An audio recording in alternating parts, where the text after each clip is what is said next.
Hello दोस्तों, कैसे हैं आप। आशा करता हूं कि आप सभी लोग अच्छे होंगे।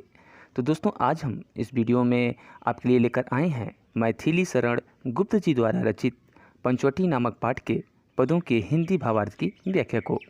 तो चलिए दोस्तों, आपका ज़्यादा समय ना लेते हुए शुरू करते हैं आज का टॉपिक। तो दोस्तों, पिछले वीडियो में हमने आपको पंचवटी नामक पाठ के 1 से लेकर 2 तक के पदों का हिंदी भावार्थ बतलाया था। इस वीडियो में हम तीसरे और चौथे पदों का हिंदी भावार्थ आपको बतलाएंगे।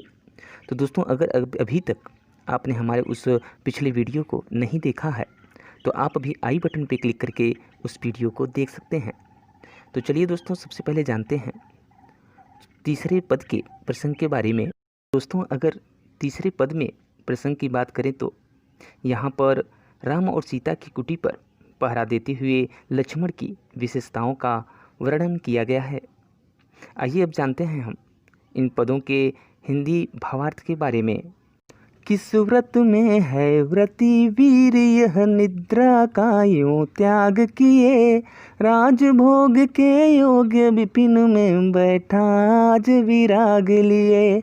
बना हुआ है प्रहरी जिसका, उस कुटीर में क्या धन है, जिसकी रक्षा में रत इसका तन है मन है जीवन है।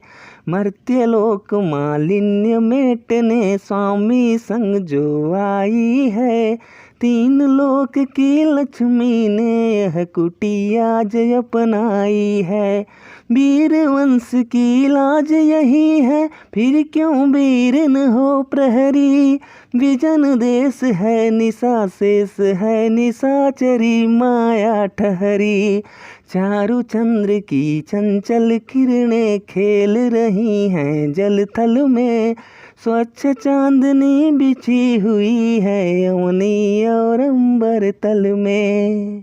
तो दोस्तों, इस प्रकार यहाँ पर गुप्त जी लक्ष्मण की विशेषताओं का वर्णन करते हुए कहते हैं कि किस व्रत में है व्रती वीर्य, निद्रा का यूं त्याग किए।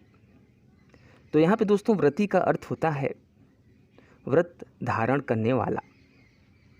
तो इस प्रकार गुप्त जी यहाँ पर कहते हैं कि किस व्रत में है व्रती वीर्य, इस वीर पुरुष ने यह कौन सा व्रत धारण किया है जिसके कारण निद्रा का यूं त्याग किए, जिसके कारण इस प्रकार नींद का त्याग कर दिया है।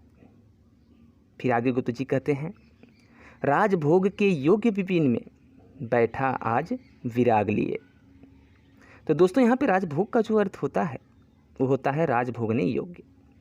विपिन अर्थात जंगल, और विराग का अर्थ होता है वैराग्य।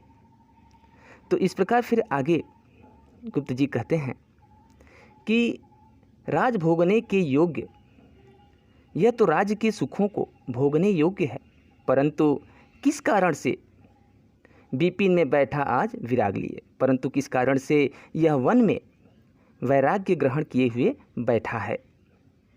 फिर आगे वो कहते हैं कि बना हुआ है प्रहरी जिसका, उस कुटीर में क्या धन है। तो दोस्तों, यहाँ पर प्रहरी का जो अर्थ होता है वो होता है पहरेदार, कुटीर अर्थात कुटिया। तो इस प्रकार यहाँ पर गुप्त जी फिर आगे कहते हैं कि यह तो राज्य के सुखों को भोगने योग्य है, परंतु किस कारण से यह बना हुआ है प्रहरी जिसका, उस कुटीर में क्या धन है। अर्थात पता नहीं इस कुटिया में कौन सा ऐसा धन रखा हुआ है जिसकी पहरेदारी जो है यह वीर पुरुष कर रहा है। फिर आगे गुप्त जी कहते हैं कि जिसकी रक्षा में रत इसका तन है मन है जीवन है। तो दोस्तों, यहाँ पे रत का जो अर्थ होता है वो होता है लगा हुआ। तो इस प्रकार फिर आगे गुप्त जी कहते हैं कि पता नहीं इस कुटिया में ऐसा कौन सा अमूल्य धन रखा हुआ है जिसकी रक्षा में रत इसका तन है मन है और जीवन है। अर्थात पता नहीं इस कुटिया में कौन सा ऐसा धन रखा हुआ है जिसकी रक्षा में तन मन और जीवन लगाते हुए लक्ष्मण यहाँ पर प्रहरी बना हुआ बैठा है। तो दोस्तों, इस प्रकार से गुप्त जी ने लक्ष्मण की विशेषताओं का वर्णन इस पद में किया है। आइए अब जानते हैं अगले पद के प्रसंग के बारे में। तो दोस्तों, अगर चौथे पद में प्रसंग की बात करें तो यहाँ पर कवि ने उस अनुपम धन की महानता का वर्णन किया है जिसकी रक्षा में वीर व्रती लक्ष्मण अपने एकाग्र मन से संलग्न है, अर्थात वो अपने एकाग्र मन से उनकी रक्षा करने में लगे हुए हैं। आइए जानते हैं इन पदों के हिंदी भावार्थ के बारे में। तो दोस्तों यहाँ पर गुप्त जी कहते हैं कि मर्त्य लोक मालिन्य मेटने स्वामी संग जो आई हैं। तो दोस्तों यहाँ पे मर्त्य लोक मालिन्य का अर्थ होता है संसार के पाप।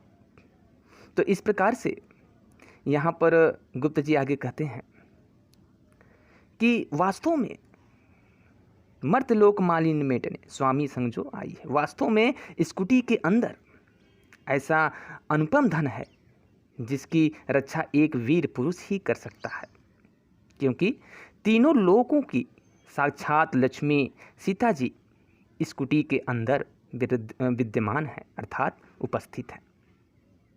वे अपने पति राम के साथ स्वामी संग जो आई है, अर्थात वे अपने पति राम के साथ इस कुटी में रह रही हैं या आई हैं और मनुष्य लोक की बुराइयों को दूर करने के लिए वे अपने पति राम के साथ यहाँ पर आई हैं।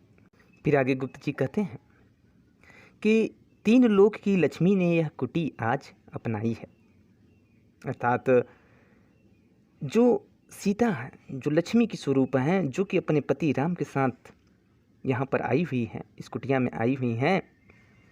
इस कुटी में फिर आगे गुप्त जी कहते हैं कि इस कुटी में तीनों लोकों की लक्ष्मी स्वरूप सीता जी, तीन लोक की लक्ष्मी ने यह कुटी आज अपनाई, अर्थात तीनों लोकों की लक्ष्मी स्वरूप सीता जी इस कुटिया में विराजमान है। उन्होंने इस कुटिया को अपनाया हुआ है।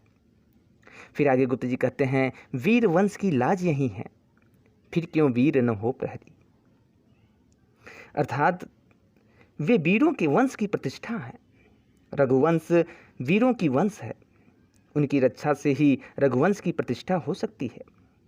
यदि सीता जी की प्रतिष्ठा में कोई आंच आती है तो रघुकुल की प्रतिष्ठा में धब्बा लगता है। इसलिए लक्ष्मण जैसे प्रहरी को यहाँ नियुक्त किया गया है और वीर लक्ष्मण इस कुटी में उपस्थित सीता जी की रक्षा में अपने तन मन और जीवन को समर्पित किए हुए हैं। फिर आगे गुप्त जी कहते हैं कि विजन देश है निशा शेष है, निशाचरी माया ठहरी। तो दोस्तों यहाँ पर विजन का अर्थ होता है निर्जन, निशा अर्थात रात्रि और निशाचरी का अर्थ होता है राक्षसी। तो इस तरह से आगे गुप्त जी कहते हैं कि विजन देश है, यह वन जो है ये निर्जन है और निशा शेष है, रात्रि काफ़ी शेष है और निशाचरी माया ठहरी। यहाँ पर राक्षस लोगों, जो राक्षसी लोग हैं वो चारों ओर घूम रहे हैं। वे किसी माया के जाल में फंसाकर विपत्ति खड़ी कर सकते हैं। अतः रात्रि के समय निर्जन प्रदेश में राक्षसों की माया से बचने के लिए लक्ष्मण जैसा वीर ही उपयुक्त पहरेदार है। इसलिए लक्ष्मण को जो है इस लक्ष्मी की रक्षा करने के लिए यहाँ पर नियुक्त किया गया है, जिसके बारे में यहाँ पर गुप्त जी बतला रहे हैं। आइए दोस्तों हम जानते हैं इन पदों के काव्यगत सौंदर्य के बारे में। तो दोस्तों अगर पहले पद में काव्यगत सौंदर्य की बात करें तो यहाँ पर एक निर्भीक और कर्तव्यनिष्ठ प्रहरी के रूप में लक्ष्मण का सजीव चित्रण किया गया है। भाषा की बात करें तो यहाँ पे भाषा सरस व शुद्ध खड़ी बोली है, शैली वर्णनात्मक है।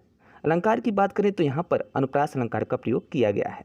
गुण ओज है और रस अद्भुत है। वहीं पर अगर चौथे पद में काव्यगत सौंदर्य की बात करें तो यहाँ पर कवि ने वीर लक्ष्मण को उपयुक्त पहरेदार के रूप में वर्णित किया है। भाषा की बात करें तो यहाँ पर भी साहित्यिक खड़ी बोली का प्रयोग किया गया है। शैली चित्रात्मक एवं गीत है। रस यहाँ पर शांत है। छंद की बात करें तो यहाँ पर मात्रिक छंद का प्रयोग किया गया है। अलंकार यहाँ पर अनुप्रास रूपक तथा गुण यहाँ पर माधुर्य है। तो दोस्तों इस वीडियो में बस इतना ही। उम्मीद करते हैं ये वीडियो आपको पसंद आया होगा। तो दोस्तों अगर ये वीडियो आपको पसंद आया हो तो इसे लाइक करें, चैनल पर नए हैं तो सब्सक्राइब करें और बेल आइकन को प्रेस करना बिल्कुल भी ना भूलें। ताकि हमारे द्वारा अपलोड किए हुए लेटेस्ट वीडियो की नोटिफिकेशन आपको सबसे पहले मिल सके। तो चलिए दोस्तों, मिलते हैं नेक्स्ट वीडियो में इसके नेक्स्ट पार्ट के साथ। तब तक के लिए आप सभी लोग स्वस्थ रहें, मस्त रहें और व्यस्त रहें। इसी शुभकामना के साथ आपसे फिर से होगी मुलाकात। तब तक के लिए दीजिए इजाज़त। Bye bye, take care and जय हिंद।